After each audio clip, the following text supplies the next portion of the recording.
Hey folks, how you doing? It's your boy Lonzo, the World Class Grandmaster. I'm sitting here talking to a brother that stepped to my assistance a week ago. I did an event for some foster kids at the Billbrew Library, and when I posted it on Facebook, this brother just came. Hey man, I'm a DJ. I'm from the hood. I know who you are. I want to help. Well, he came out last week. He brought one of his partners with him, a young producer named Breeze, and I when I got to talking, I was amazed at what they didn't know about the game and what they didn't know about the history of West Coast hip hop.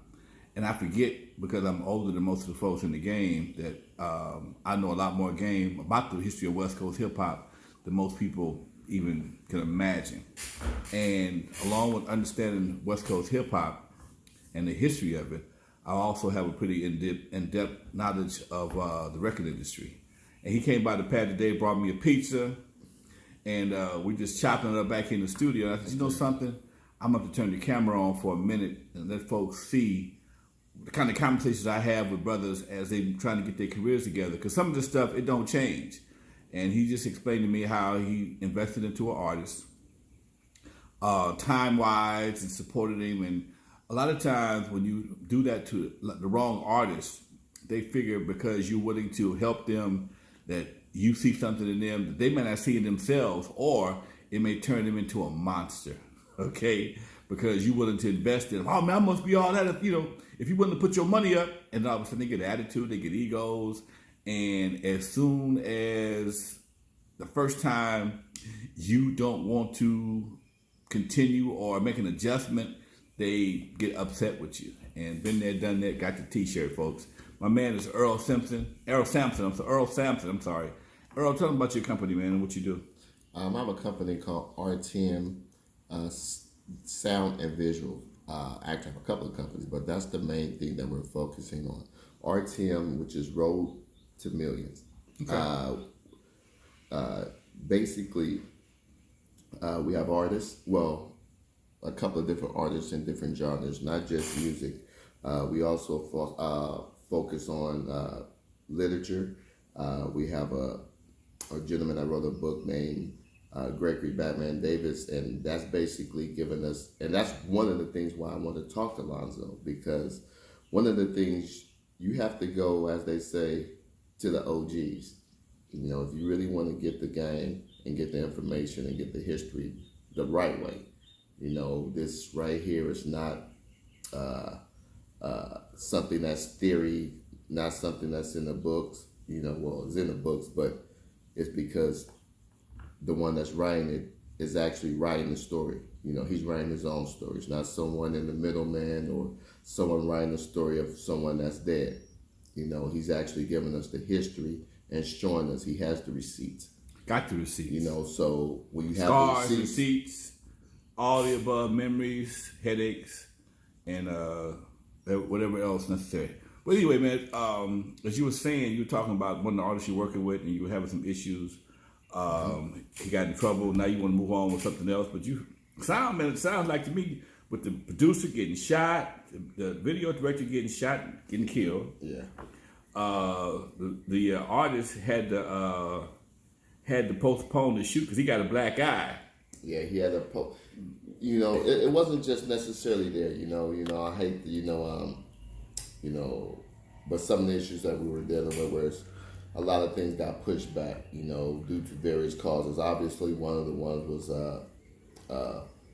Wolf Visuals. You know, a young man director got killed, and I'm pretty sure you and they know who heard about it. You know, he did numerous videos. This kid was 20 years old. Wow, man. You know, we just turned 20 years old. So wow. You know, that's a heavy blow. But besides that, you know, the artist, you know, I guess he was getting a little nervous, a little cold feet about some of the things.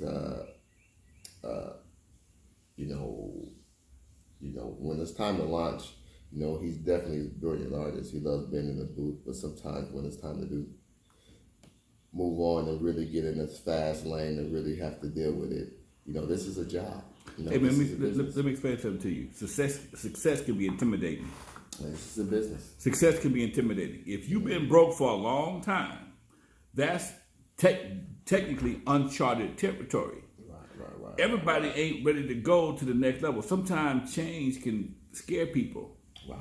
Change can be very intimidating, and even as an artist, sometimes people don't want to go beyond their own comfort zone. And when you're afraid to go beyond your comfort zone, you'll find excuses and reasons and bullshit to stay where you are, because that's where you feel comfortable at. When you pushing, he pulling back. And it's costing. The more you pull back, it costs money. It costs not money. Just he don't care. money, It is money. Time. They don't care. They don't care. It's not their money.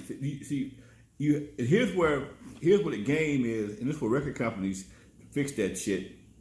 But for the most part, artists tend to get screwed up because they don't understand why it's done.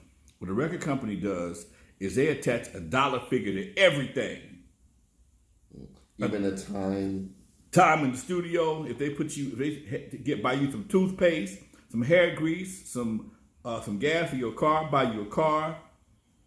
They put a price tag on everything. So what about that's business. That ain't got to do with love. Okay. No, definitely. Those are things that you can itemize. Right. But let's go back to, you said the time. So studio time? No, not just studio time. Like, for instance, if we spending, let's just say you have one day that's focused on social media, calls, that's all. Emails. That's marketing. You may let's just say Wednesday we're in the studio, but Thursday, even when your artist is, if your artist is doing whatever, there's still a team behind him pushing. So is that also you have production? itemized? You have pre-production, which is when you actually working on the beat. Production is when the beat is actually being recorded and the music and song is actually being recorded and produced. Post-production, when you mix it and mastering, the artist might not be there for the mixing and mastering. Then when the team comes into effect, when it comes time to do the marketing, the social marketing, social promotion, the social marketing promotion, social promotion marketing. Somebody got to sit there with a phone in their hand or in front of a computer for 8 to 10 hours to let the world know you exist. Okay, a budget is attached to that. There's something that's called marketing and promotion that companies charge for every artist. And when that bill is when you put your artist in position, it's time to recoup. All those things come together. Whether it be a party, it could be a video, limousine rental. Rent him or her a limousine or some clothes or some jewelry to give them that look to help them build their brand. So, and then once you got all these things in place, somebody got to let people know that existed. So that's where the marketing comes in. So you have to put together maybe not an hourly budget. You may say, hey man, for marketing, it's gonna cost us. We're gonna put $10,000, $5,000, whatever figure y'all come together on for that a line item, so that when the shit hit, I'm gonna give it to you. When it hit, you owe me this before we move forward, before you get a dime. And this is some things that I experienced even with my first crew. Hey man, you borrowing money, but when you get your money, I want my money back. Okay, and people don't understand that. Right. You share one thing I remember just with a bunch of artists, but we're gonna speak on Dre for a second. When you have to, let's just say, bail them out of jail and everything like that. Are those things that, and this is not just putting that out, for him, but just any record label. Do they look to recoup? Yeah, legal fees, all that right there is that. Look, and I think that's probably where me personally, I may have been too attached, too close to the situation. Because what happened is, back in the day, I was the big homie, the record producer, group member, the publisher, the promoter. It was nobody in our corner to do what had to be done but me. Okay, nobody believed in us but me. Right. So every time I had to be changed, I had to change to put on my producer hat, put on my record crew hat, put on my crew cut hat, put on my line hop music hat, put on my businessman hat, the manager. Because for the first couple of years, we didn't have a real manager. And so I had to go out and make records. I had to go to the pressing plant. I had to go to the studio, be a producer, executive producer, label owner.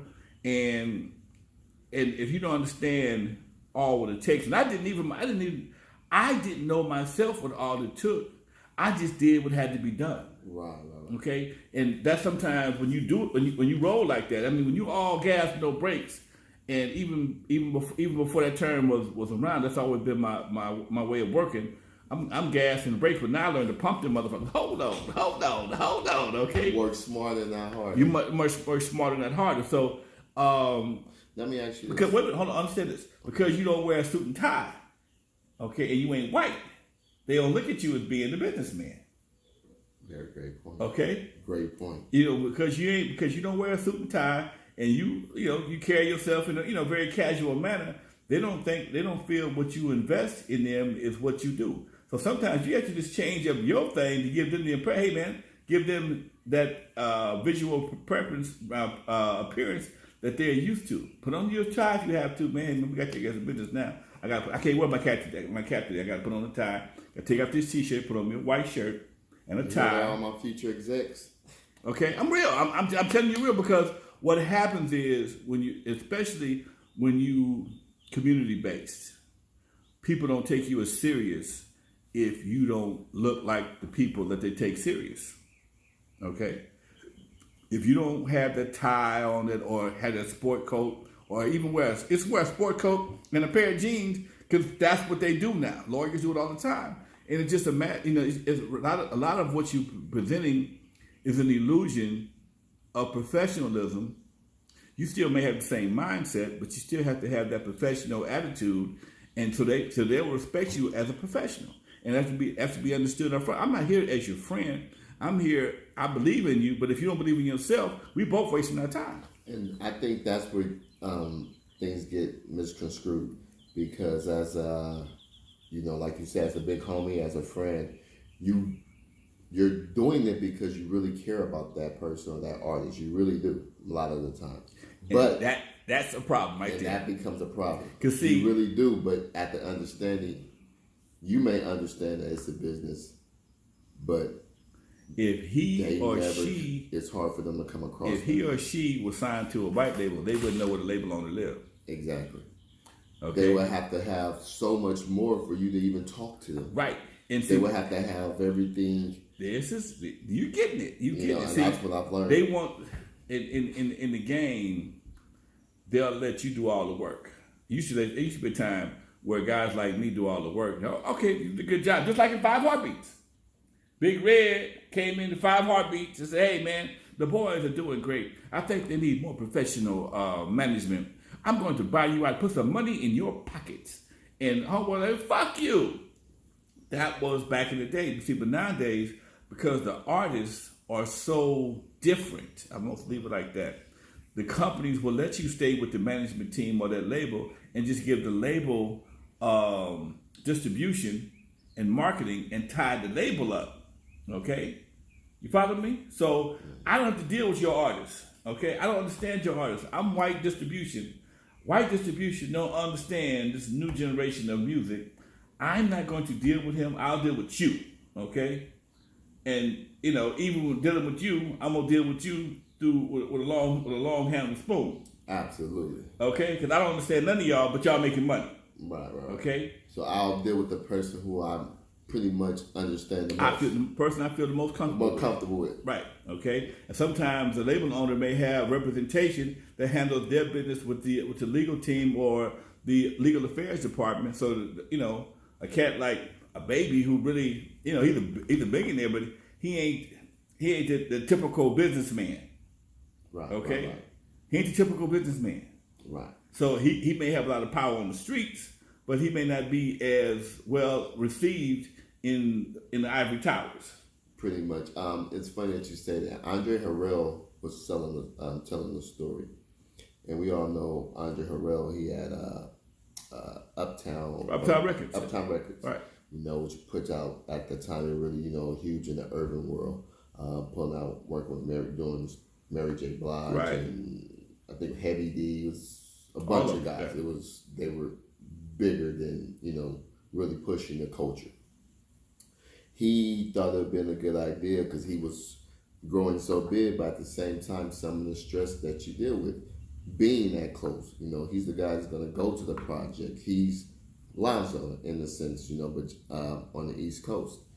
And at some point, you know, the everyday putting up your money and everything. So he pretty much made a deal, and I believe he sold his company to Motown. Mm-hmm. And doing so, he sold it to Motown, and he joined their corporate structure. Right. Now, him being who he is and how we get things done Don't work in the corporate world. don't necessarily work in the corporate world. Don't always translate. They are, a lot of times, those guys are one or two trick ponies, and they have a lot of people around them, and the whole funding and, you know, banking structure, you know, funding, so where they can take a loss or two and make a mistake. But in contrast to us, we don't have, you know, we're putting up our own, you know, it's different if when the man will put up his last dime for the next brother because he believed in it. Well, you know what? I got to go back for a minute. Go ahead. Starting Crew Cut Records. Please. I found a lot of ways to make records inexpensively, including my first album. And when I signed to CBS, it changed my life forever because we were used to making records as we needed them. When surgery slowed down, we made flights first. Interesting. Now, go back. I want you to go back and say you made records when you needed them. I was trying to. So when you needed money. When I needed money, the first thing I did, I've always made records. Okay. I made mixed 12-inch underground bootlegs. It was before the world was introduced to 1200s. We had 1200s and a 4-track and a drum machine. We made records underground. I sold them to the record stores.